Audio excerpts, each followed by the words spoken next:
ఒక విలాసవంతమైన భవనంలో ఓ పెద్దాయన తన ముగ్గురు కొడుకులతో ఉంటున్నాడు.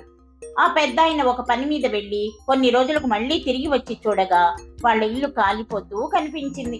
బాధపడుతున్న ఆ పెద్దాయన దగ్గరకు తన మొదటి కొడుకు వచ్చి, నాన్న బాధపడకు, ఈ ఇంటిని 2 రోజుల ముందే మంచి ధరకు అమ్మేశాం అని చెప్పడంతో ఆ పెద్దాయన కుదుటపడి సంతోషించాడు.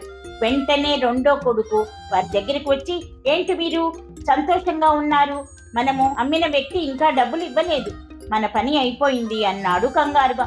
అది విన్న ఆ పెద్దాయన మళ్ళీ బాధపడి ఏడవసాగాడు. అంతలో మూడో కొడుకు వచ్చి, చూడండి, మనం ఇల్లు అమ్మిన వ్యక్తి ఇప్పుడే డబ్బులు ఇచ్చాడు అనటంతో మళ్ళీ ఆ పెద్దాయన సంతోషించాడు.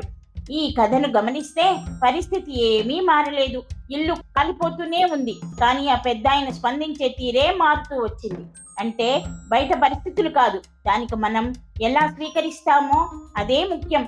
వీడియో నచ్చితే లైక్ చేయండి, సబ్స్క్రైబ్ చేసుకోండి.